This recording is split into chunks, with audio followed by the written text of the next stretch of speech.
Pabalik ka na ba ng Pilipinas or kung hindi naman kaya ay pabalik ka sa bansa kung saan ka nagtatrabaho? Alamin kung ano ang mga frequently asked questions ng ating mga kabayan at bibigyan natin ito sa episode na ito ng Katugunan. With that, watch this video and find out.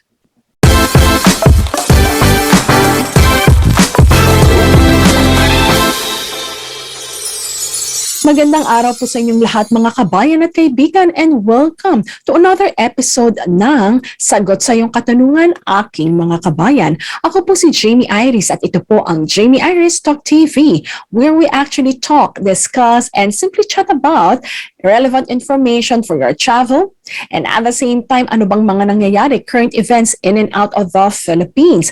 At syempre, I have inspiring videos simply for all of you. So sa lahat ng ating mga subscribers, welcome back. I'm simply so happy makasama kayo araw-araw sa ating mga videos. At syempre, if this is your first time to actually watch my channel, I'm inviting you to please subscribe to my channel so that you'll also get updated with different information that will be very helpful for you. Now, to start with, let us just take a look at the comments of our viewers, and at the same time, yung mga iniwang tanong sa ating comment boxes. Malay nyo po, andyan na po yung inyong katanungan. At kung sakasakali po hindi kasama sa video ito ang sagot sa inyong katanungan, maaari po kayong tumingin doon sa ibang video ko kasi maaring nasagot po natin ito. At kung sakasakaling medyo natatagalan po ang pagsagot ko sa inyong mensahe o mga mensahe, I apologize po in advance kasi talagang lubhang marami lang po ang ating mga sinasagot na mga comments at mga katanungan. Pero tatry po natin ang best natin na makatulong po sa inyo, at ina-advise ko na rin po kayo na manood po ng aking ibang videos just in case po may similar situations po na linked sa inyong kumbaga tanong, malay nyo po makatulong yun at masagot na rin in a timely manner ang inyong katanungan. So with that, let us just take a look galing po sa ating mga kabayan. Mula kay Joy Wecker, sabi niya, she is from Germany. Hi there, Miss Jamey. I hope you're doing well. Thank you ulit sa daily updates. Looking forward for normality, no more OHP and other protocols. Once again, thank you so much for daily updates. May God bless you and always stay safe. Joy, you are most welcome, and thank you also for the appreciation, encouraging words, and at the same time, the trust to definitely be the one to keep on watching my channel. Mula naman kay Jocelyn Victorino, number 1 ka, talagang binibigay mo ang lahat para malinaw sa mga tao. God bless you more. You are most welcome, Jocelyn, and I'm simply so glad na nakakatulong ang mga videos kong ito. Oo, talagang ganun ako. I really give my best para po sa mga tao nang sa gayon po ay, alam niyo yon, makatulong po sa inyo sa pag-uwi nyo dito sa Pilipinas. Maraming salamat din, Jocelyn, at talaga namang natutuwa ako sa iyong i-share at nagagalak ang aking puso. Again from Joy Wagger, hello Miss Jamey, hope you're doing well today. Thank you sa walang sawang updates. Stay safe and God bless. You are most welcome, Joy. As always, I'm thankful for you for always watching. From Salve Ishin Guri, sabi niya, good morning.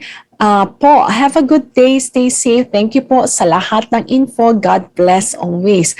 Walang anuman, Salve. I'm happy to help and stay safe as well, and God bless. From Nolly Stephens, thank you, Iha. You are most welcome po, at masaya ako, nakakatulong po ako sa inyo. Joy, Jocelyn, Salve at Nolly, maraming salamat sa patuloy niyong panonood at sa pagpapaabot ng inyong mensahe para sa akin at sa channel ko. May God bless you and keep watching! Ngayon po, sumagot na tayo ng mga katanungan mula kay Errol Olidana. Good afternoon. Miss Jamey, pabalik po ako sa Kuwait this coming March 9. Manila, Doha through PAL and Qatar Airlines po, Doha, Kuwait. Tanong ko lang po, required pa po ba sa PAL ang negative RT-PCR test upon departing po sa Pinas, kahit hindi na po required ang PCR test, lalo na fully vaccinated naman po ako? Salamat po, Miss Jamey. God bless. Wow, okay, Errol, today is already March 9, so I believe you were able to address your concern already, and I'm wishing you a great flight back to, of course, your country where you are actually working. So sa Kuwait ka, and again, usually kung Philippine Airlines ka, binibigyan ka naman nila ng list ng requirements, hoping na receive mo yon before your actual flight for today, na at least alam mo kung ano-ano yung mga list of requirements nila, at kung hindi naman, ando naman din siya sa website nila. Pakita ko na rin sa inyo kasi just in case meron tayong ibang mga taga-Kuwait o pabalik ng Kuwait, at least you know. So let us just take a look what are the requirements to enter Kuwait. So at this point in time, this is what we found from airheart.com. So travel restrictions entering Kuwait from the Philippines. Now, summary, the following information is applicable for people who are fully vaccinated and traveling from the Philippines to Kuwait. Now, view the restrictions for unvaccinated travelers. So we'll go to that in a little while. But then again, I believe you did mention that you are fully vaccinated. So governments may change their policies with little notice. So it is recommended that you check it regularly and verify requirements with linked resources before making travel plans. Now, border status, entry restricted for international travelers. Now, transit is allowed with restrictions as well. Now, what are the different policies? So let us just take a look. Now, entry restricted for international travelers. More travelers are not allowed. Most travelers are not allowed to enter Kuwait. Now, example, entry restrictions do not apply to Kuwait national despite of their vaccination status, non-Kuwaiti first-degree relatives of Kuwaiti citizen with valid residence or visa despite their vaccination status, domestic workers with valid residence and visa accompanied by Kuwaiti despite of their vaccination status, immunized GCC national with valid passports, non-Kuwaiti immunized travelers with valid residence visa, non-immunized minors under the age of 16 years with valid residence visa, and national non-immunized minors under the age of 16 years traveling along with their immunized GCC national parents. And last but not the least, U.S. service members and DOD civilians utilizing CAC military orders or vaccination cards. Now, please take note before you leave. It's mandatory to pre-register. Now, travelers must fill out the Kuwait Mosafir form before traveling to Kuwait. Now, again, for more information, please just click this link. You can visit airheart.com, but I suggest you also take a look at what your airlines will be giving you, because usually they give a list of requirements for travel. So it will be great if you can take a look at it specifically in case there are some information that are not mentioned also from this website. Now, if you want more information, this is U.S. Embassy for Kuwait. So they updated it last February 21, 2022. They also have a mandatory contact tracing app. Travelers must download to Shlonik mobile app before traveling to Kuwait. So it's similar, we have Trace app, so they also have that. Now, more information again, please just take a look at the U.S. Embassy for Kuwait. Now, mandatory proof of a vaccination. Now, for fully vaccinated travelers, must have a valid vaccination certificate showing that you are at least 2 weeks. Okay, 2 weeks had passed since you last received your 2 doses of either Pfizer, AstraZeneca, Moderna, or 1 dose of Johnson & Johnson. Travelers who have been fully vaccinated with Sinopharm, Sinovac, or Sputnik vaccines may travel to Kuwait if you have received at least 1 additional dose of either Pfizer, AstraZeneca, Moderna, or Johnson & Johnson vaccines.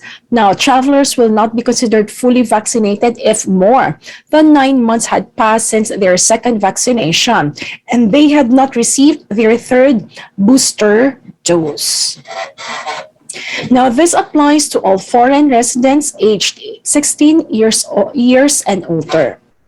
Now, all vaccinated travelers must confirm their vaccination status with Kuwait's Ministry of Health Immune app or at the mobile civil ID app or through presenting a certificate of vaccination outside Kuwait that includes a readable QR code. Now, Kuwait will only accept the UK's letter version of proof of COVID-19 recovery and vaccination record. Digital proof will not be accepted. So these are some of the requirements, everyone. So at least you know what is required from you for Kuwait. A little bit of information before we actually move to the next question. On arrival, as per airheart.com, they mentioned that there is no required quarantine for vaccinated travelers. Now, description, fully vaccinated travelers with valid vaccination certificates are not required to quarantine on arrival in Kuwait. So, minimum number of days is at least 7 days. So, again, please take note what we mentioned earlier. So, those are only the accepted vaccination and proof of vaccination that they are accepting. So, then that's the only time you can be considered as fully vaccinated. So that's it, Errol. Looking forward that it helped you. And please let us know how's your travel journey back to Kuwait. I hope everything went well. And I hope you had a great time with your family here in the Philippines. All the best again in your venture as you continue your career in Kuwait. Ayan, all the best, Kabayan. From Billy Katayok, sabi niya, paano ma'am kung hindi ka makakomply ng 1/2 pass, hindi ka na ba tatanggapin sa Pinas? Kinakailangan mo na may 1/2 pass kasi hindi ka ibo-board, hindi ka i-allow na mag-board ng flight mo without a 1/2 pass. It's a mandatory requirement ng ating gobyerno, kaya sa check-in mo pa lang from your port of origin or airport of origin, titingnan na nila yan sa'yo. Kung wala ka, papakumpletuhin ka nila. Ganon din sa mga layover or transit area, titingnan nila kung meron ka na QR code ng 1/2 pass. So, you really have to complete that. It's mandatorily required. Kung may challenge ka, Billy, again, may mga tutorials ako na pinrepare step-by-step guide so that at least you can follow it easily. OFW ka ba ng OFW? So, meron akong pareho. So, I have a separate video for that. At kung may further questions ka, sulat ka lang. Just type it down, drop it in our comment box so that I could answer it later on. Mula kay Evelyn Ponce, hi po ma'am, paano po flight ticket ko ma'am? Dalawang magkaiba kasi po. Connecting ako Dubai to Singapore, Singapore to Manila. Paano po yun kasi kung isa lang po ang meron? Okay. Evelyn, I think I need further clarification regarding this. Are you talking about the 1/2 pass? Kasi sabi mo yung flight ticket mo dalawa, magkaiba kasi po connecting ako Dubai to Singapore, Singapore to Manila. Paano po yung kung isa lang meron? Ganito, kung magkaibang airlines yan, kung 1/2 pass ang tinuturan mo or tinuturing mo, pwede ka do sa second line kapag pinress mo yung drop down menu doon sa airlines. So you can choose other airline kasi dalawa, di ba, yung airlines mo? So, other airlines, and then dun sa kasunod na box, sa flight, lagay mo other flights para mailagay mo pareho yung dalawang flight na magkaiba. Hindi mo nabanggit dito kung anong airlines yon. So, ilagay mo na lang yung kanilang flight number dun sa box na yon. So, if you have further question, Evelyn, please let me know. Just in case kasi hindi siya, yung question mo sa akin, hindi ganun kaklaro. So, I'm not particularly sure if you're referring to 1/2 pass, but just in case, yun lang yung nakikita ko na possible regarding dito sa question. But if that is not the question that you have, can you please send me yung question mo and dagdagan mo lang yung details so that I could actually explain the answer as well and help you out. From Yam Lungan, sabi niya, good evening ma'am, flight ko po sa March 6, 8 p.m. Anong oras po ba ako pwede magpa-swab sa Friday? Ayan, thank you po sa pag-response. Yam, I hope nakatulong sa'yo yung ibang mga sagot ko sa video, bagamat again, nakalipad ka na. So that was like 3 days ago. So that was March 6. I hope you were able to, some of my videos had helped you when I explained this to other subscribers. Let us know then yung iyong travel journey back kung saan ka, travel journey back mo dito sa Pilipinas. I hope all is well at kasama mo ng iyong family. Maraming salamat, Evelyn at Yam.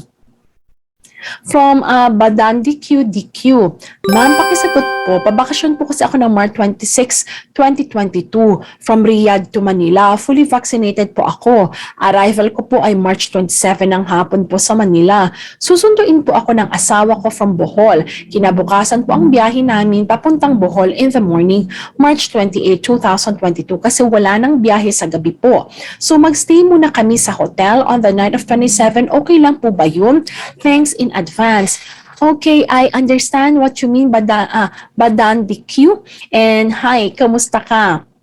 Ganito, ideally talaga kasi from the time na halimbawa dumating ka sa airport, maaari ka nang mag-proceed. Halimbawa, papunta ka doon sa isang airport, diretso ka na doon.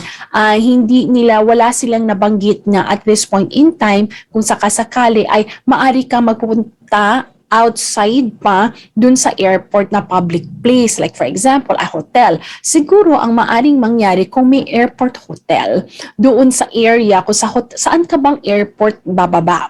Or what airport will you be arriving at? So ito ba ay sa Manila or ito ay sa ibang airport? So check mo kung may airport hotel sila doon and if they will be allowing you to stay there. I hope they will naman kasi again, fully vaccinated ka and you arrived in the Philippines. Pero katulad ng nabanggit ko doon sa iba nating mga kabayan, ang in-advise ko actually sa kanila, if for example, ang travel mo, di ba, dumating ka sa Pilipinas gabi and then yung pinaka-flight mo for the next one is, let us just say, several hours pa. So instead of staying sa hotel, dumidiretso na lang talaga sa terminal and that is where you actually will have to wait until your next flight kasi nga iniiwasan natin dahil even if fully vaccinated kayo, may 7 days pang quarantine. Talagang hindi lang talaga pwedeng pumunta pa sa iba't ibang mga lugar, ibang places for your safety and for the safety of many people then dahil nga kailangan matapos natin yung 7 araw. So yon. Gaano ba katagal yung interval ng arrival mo sa airport? Halimbawa, sabi mo 27 ang dating mo. So anong oras ang dating mo sa Pilipinas? And then yung next flight mo, which is in the morning, sabi mo, mga ilang oras yung interval na yon. Kaya ba na mag-intay na lang kayo ni Mrs. doon sa mismong airport? Kasi just in case na hindi naman siya very long hours, baka maari naman yun kasi usually naman 3 hours before the flight magche-check-in na kayo, di ba? So tingnan mo yung consideration na yon. Ngayon, kung sakasakali talagang napakahaba ng duration ng paghihintay ninyo, ang masasuggest ko ay message kayo sa BOQ again so that at least you can actually just get their advice kung i-allow kayo na magstay sa hotel upon arrival at iyon ay kumbaga 1 day lang. Kasi mas maganda na merong, alam niyo, yung advice nila, may email nila, nakipag-coordinate kayo. Kasi again, that's official. Whoever questions you, at least you officially coordinated with the department itself na talagang sila ang nagre-regulate at nag-check kung uuwi ba talaga diretso ang mga arriving passengers from the airport to their kumbaga actual home na sinulat nyo doon sa 1 health pass. Yan. Para lang maiwasan natin any challenges pag uwi mo dito sa Pilipinas. So I do suggest, again, option number 1, you can stay in the airport directly. You can go from yung airport of arrival mo, sinundo ka ng asawa mo, then diretso kayo sa airport kung saan terminal yung flight nyo papunta sa Bohol. Ngayon, if it's too long, pangalawang option ninyo, check nyo, may airport hotel ba? Kasi yung lalabas pa ng airport terminal sa iba pang hotel, medyo hindi ako ganon kumbaga, hindi ko may advice yon kasi that's going to the public din. Kumbaga, wala siya dun kasi sa protocol natin na nabanggit nila na possible yon. Kaya yung pangatlo, na aking advice dahil hindi nga nabanggit dun sa protocol yun at nais ko ay ang magawa ninyo ay within the protocol para wala kayong mga challenge, then you have to email BOQ and see what they will say kung just in case wala ring airport hotel doon at talagang napakahaba ng yung paghihintay, i-allow ba kayo to actually stay in a hotel If they say yes, then that's well and good. You got their advice and it's an official communication from BOQ. Balitaan mo ko, badan DQ, so that at least alam din natin, just in case meron tayong ibang mga viewers din na ganun ang concern nila. At para doon sa mga viewers natin, there are a number of na nag-message sa akin ito at in-advise ko din kayo to actually coordinate with BOQ, right? So let me know. Sulat naman kayo dito so that at least we know ano yung in-advise ng BOQ sa inyo. Did they actually allow you? Or did they say you just go straight to the airport and then wait for your next flight? So let me know po so that at least makatulong tayo sa mga kabayan natin. So once again, this is the BOQ email address. Salamat Madan DQ. Mula kay Rosalia Mata, ma'am, good day.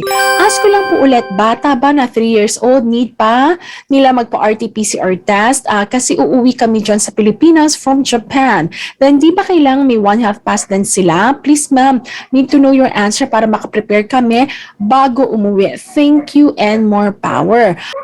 Hi Rosalia. So regarding children. So kapag pre-departure swab test, anyone who is 3 years old pababa, okay, or below 3 years old, hindi sila kinakailangan magpa-pre-departure swab test. Pero kung 3 years old pataas na, pwede nang magpa-pre-departure swab test. So yon. Kung more than 3 years old ng anak mo, kailangan na ng pre-departure swab test. Pangalawa, kailangan ba nila ng 1/2 pass? Yes.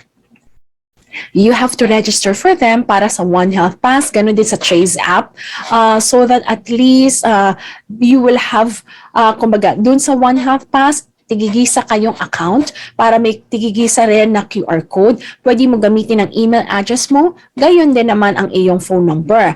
Pangatlo, yung Trace app naman, si Trace app, pwede sa Trace app mo, i-include mo lang sila sa family members. So yun, ingat kayo at tama yan. At least you're preparing before your actual flight. So ingat, God bless you and your family. From I Love Peanuts, ibig po ba sabihin kahit vaccinated pero sa listahan na ang bansa considered na hindi vaccinated at magka-quarantine, ano pong klaseng sistema yan? I Love Peanuts, bali ganito. So again, when it comes to vaccination status, now you will be considered fully vaccinated, kumbaga na not requiring quarantine, and you can go straight from your arrival in the airport back to your home, kumbaga to your home or yung kumbaga sa bahay ninyo or home province ninyo kung sakasakaling na-meet ninyo yung criteria na sinet ng IATF.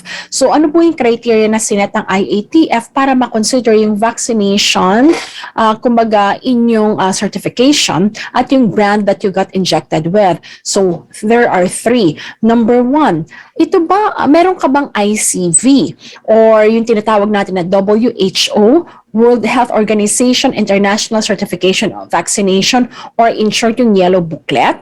So yun yung una. Pangalawa, sa Pilipinas ka ba nabakunahan?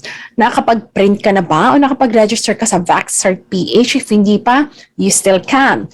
Pangatlo, kinakailangan na may reciprocal agreement yung country where you are actually based from, kung ikaw ay non-OFW at foreign national, para i-accept nila yung national certificate ng bansa kung saan ka nagpabakuna. Like for me, sa UK ako nagpabakuna. So sa United Kingdom, yung akin was from NHS. Meron pong reciprocal agreement ang kumbaga NHS on UK with the Philippines, so accepted siya. Now, for non-OFW, very strict tayo dyan, tsaka sa foreign national. Pero kung ikaw ay OFW naman, then you actually do not need kumbaga to be much concerned kasi kahit na walang reciprocal agreement, for example, ang bansa kung saan ka nanggaling at national certificate ang meron ka, i-accept yan basta OFW. Ang kailangan lang may reciprocal agreement ay yung sa foreigner at non-OFW. OFW. Yun. So, hindi naman sa totaling hindi ka vaccinated, but it just so happened na since hindi siya pasok sa criteria ng BOQ, again, pwede yung vaccination certificate, it could also be the brand of the vaccine, COVID-19 vaccine. So, pag hindi siya accepted ng WHO at Philippines Food and Drug Authority, so hindi nila kinoconsider yun na, so bali ang mangyayari is they will require you to do a quarantine of 6 days and then swab testing of 5th day and continuation of the total of 14 days quarantine sa bahay, counting your day 1 as your first day here in the Philippines. Dun sa 14-day quarantine mo. At syempre, monitoring lang ng possible symptoms at ire-report sa LGU or barangay kung in case mag-manifest ang ibang symptoms, kung sakasakaling i-quarantine kayo. So I know, I understand the frustration. I love Pinas. We do have a lot of kabayans who feels the same kasi fully vaccinated sila pero dahil walang reciprocal agreement with the Philippines yung country nila. So ngayon, it's either kinakailangan nila mag-quarantine kung hindi sila makakakuha ng yellow booklet from WHO. Maraming salamat, Rosalia, at I love peanuts. From Ibrahim Al-Salim, Ma'am, flight ko po April 6, gabi ng 10:55 Etihad Airways, Dammam to Abu Dhabi, connecting flight po ako. Anong oras po ba papaswap test? Sana po mabasa mo po ito. Ibrahim, hello. Yes, ito, nabasa ko na. So kung April 6 ang iyong flight, so minus 2 days, that will be April 4. So maari ka magpa-swab test simula ng 11 p.m. pataas. Kung sakasakaling sarado na ang mga swab testing center, so April 7 ka na ng umaga, pinakaumaga, kung kailan bukas ang swab testing center, pwedeng 6 a.m., 7 a.m., 8 a.m., or 9 a.m. pa swab test ka na para mas maaga mo din makuha yung resulta mo. So ask them, yung swab test provider, pwede ko ba itong, what's the earliest time that I can get this? Can I get this within today or tonight? Or kaya bukas ng umaga? So bago yan ng flight mo, several hours nang sa gayon hindi ka mataranta kapag ito ay flight mo na. So looking forward, Ibrahim, na nakatulong to sa iyo at ayan, ilang tulog na lang, April na. From Nevel Agimba, hello po Miss Jamey, tanong ko lang po, pabalik po ako ng March 15 sa Dubai. Need pa rin po ba ng PCR test? OFW po ako. So let us just take a look, ano bang requirement pabalik ng Dubai? So katulad ng nabanggit natin, sinasabi nila na ito ay kumbaga travel requirements subject to change in a very short notice. So please, bago ang flight ninyo, check again from your kumbaga pinaka-source ninyo kung ano ba yung airlines ninyo, and at the same time info from for example the UAE. Travel requirements overview, ang allowed travelers ay UAE citizen and residents. Unvaccinated UAE citizen are not allowed to travel out of the UAE effective January 10, 2022 until further notice. Now, GCC citizen and residents, visitors and tourists traveling to Dubai, transit passengers. Now, general requirements, dalawa to. Medical documents at travel documents. Sa medical documents, kinakailangan ng valid at recognized vaccination certificate that reflects the completion of doses of vaccine approved by the WHO or the UAE, provided with a QR code system. And or kailangan mo rin mag-provide ng printed copy of negative COVID-19 RT-PCR test result from DOH accredited laboratories with validity of no more than 48 hours before your departure. Now, ang negative COVID-19 test result are not applicable for the following travelers: UAE national, inbound passenger escorting a first-degree UAE national relative, given that they are traveling together, domestic workers escorting a UAE national sponsor during travel, given that they are traveling together, at mga transit passengers. Now, this is mandatory that the negative test report includes a QR code, which is linked to the original report for verification purposes by the airlines through a mobile or cell phone, and validation by the representatives of Dubai Health Authority or DHA upon the passenger's arrival at the Dubai airport. Now, RT-PCR test results must be in English or Arabic languages only. Now, children under 12 and passengers with moderate to severe disabilities are exempted from PCR. Now, or valid medical certificate issued by the relevant authorities that the passenger has recovered from corona virus SARS-CoV-19 within a period of 1 month, the date of recovery and date of arrival provided with QR code system. Now, yan ang mga medical document requirements. Ang travel documents naman kung PAL ka. Kumbaga magta-travel, UAE undertaking form, return permit for resident outside UAE form issued by the General Directorate of Residence and Foreign Affairs or GDRFA for travelers for restricted countries. Number 3, COVID-19 Dubai Smart App, PAL Passenger Information Form or PAL Partner Laboratory ECIF Form at yung PH Bureau of Immigration Declaration Form. Now, kailangan may return ticket ka din kung sakasakaling tourist ka, pero kung ikaw ay OFW, OEC mo lang ang kailangan nila, printed copy, at higit sa lahat, travel insurance din with COVID-19 certificate para sa mga turista. Now, quarantine requirements. All inbound passengers shall undergo an RT-PCR test upon arrival in Dubai, if requested, and all inbound passengers are required to self-quarantine until the negative test result is released. So these are the requirements as per PAL website for Ibrahim and Nevel. May God bless you at ingat sa biyahe sa inyong mga flights.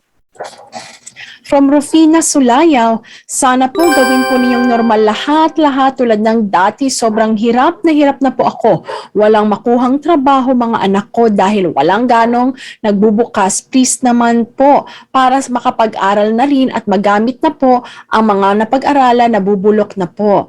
Ayan, Rufina, I do understand your sentiment. So looking forward as we transition to the new normal dito sa Pilipinas, lalo na rin sa ibang bansa, ay unti-unti mag-transition na tayo sa new normal. Malamang hindi man bumalik ng saktong-sakto katulad nung dati. At least hindi na kasing restricted katulad ng nararanasan natin the past few months, lalo na mga nakaraang taon. Sana mas lumuwag pa katulad ngayon yung restrictions dito sa bansa natin at sa ibang bansa. Para nang sa gayon, maraming opportunities when it comes to job openings. From Gilan's vlog, sabi niya, "Good evening, Miss Jamey. Tanong lang po, anong requirements po ba ang kinakailangan pauwi ng Pilipinas? At libre po ba ang quarantine sa OFW na unvaccinated at hindi OWA member? Maraming salamat po and God bless." J-Lance, ganito, sagutin natin ang iyong mga katanungan. Ano-ano ba yung mga requirements para sa pag-uwi? So number 1, kinakailangan mo ng negative RT-PCR test result taken within 48 hours before your flight from your port of origin. Yung kung fully vaccinated, then kailangan ng vaccination certificate. Kung hindi naman, then kinakailangan mo na mag-book sa isang hotel na DOH accredited ng at least 6 days and 5 nights. Now, ang 5th day mo, doon ka magpapaswab test. So, kinakailangan mo kung OFW ka, hindi mo kailangan magpabook ng swab test kasi sagot ito ng OFW, bagamat hindi ka pa OWA member. Kaya kailangan mo lang magdala ng proof na ikaw ay may working contract, Philippine passport holder ka at may working visa ka. Register sa One Health Pass, download ng Trace app, and at the same time, kailangan valid syempre ang iyong pasaporte pag uwi dito sa Pilipinas. So far yun naman yung mga requirement. At yung pangalawang tanong mo, yes, sasagutin ito ng OWA basta OFW ka, Philippine passport holder at ikaw ay may maibibigay na proof na ikaw ay may kontrata at may working contract at working visa sa ibang bansa. You are most welcome at ingat ka sa biyahe. Salamat, Rufina at Chilans. And from Ariana Monma, "Hi, Miss Jamey, tanong ko lang po sa RT-PCR test, kinakailangan po bang i-indicate talaga ng RT-PCR test certificate? Dito sa Japan, PCR test lang ang nakalagay." Usually, as much as possible, Ariana, yes, RT-PCR yung nakalagay doon sa hinihingi as per the protocol. So, yan. Paki-check naman sa kanila kung maaring ilagay yung RT-PCR test kasi makikita natin kung similar or kumbaga same yung nire-require from the Philippines at doon sa swab testan o area mo or center. From Christine Cebu, "Bakit po ganun? May hinihingi na hotel reservations." Again, Christine, if you might be traveling back sa airport sa Manila, I've noticed at na-share din sa atin ng mga subscriber natin, like ako, Clark, yung chinus ko doon sa example natin, hindi hinihingan pag other airport. Pag NAIA, so far dito sa updated na One Health Pass hinihingan. So just choose temporarily kung alin dito, but you don't have to actually pay and book for a, like for example, a hotel or a swab testing area. Yan yung backup nila kung sakasakali na yung iyong proof of documents like fully vaccinated ay hindi siya accepted, then that's the time that they might be, asking you to quarantine again kung hindi nila accepted at hindi yan papasa. Alam mo, hindi pumasa dun sa requirements nila. So again, you don't really have to book at this point in time ng kumbaga ng hotel unless otherwise alam mo yung iyong requirements ay hindi as per IATF required. So ano yung IATF? Kailangan number 1, either yellow booklet or ICV from WHO, International Certificate of Vaccination. Number 2, yung PH. Kailangan mo ng VaxCert PH kung dito sa Pilipinas na bakunahan. At pangatlo, kung ikaw ay non-OFW, then kinakailangan may reciprocal agreement yung iyong country para maitanggap yung iyong kumbaga National Vaccination Certificate. Pero kung OFW, walang problema. Kahit na ang certificate yan, kahit walang reciprocal agreement, tatanggapin dito sa Pilipinas. So tingnan mo, baka may nakita sila doon sa dokumento mo na maaring hindi nagko-comply doon sa requirements. Kung sa tingin mo naman lahat ay required, then you can just choose any of the one. Pagdating naman sa Pilipinas, hindi ka naman nila pagko-quarantinein kung ikaw ay kumpleto sa mga requirements. So with that, everyone, I'm looking forward that you were able to learn a lot from our video, and at the same time, nasagot po natin ang inyong mga katanungan, aking mga kabayan. Tomorrow po, marami pa po tayong sasagutin ng mga katanungan mula rin po sa ating mga kabayan.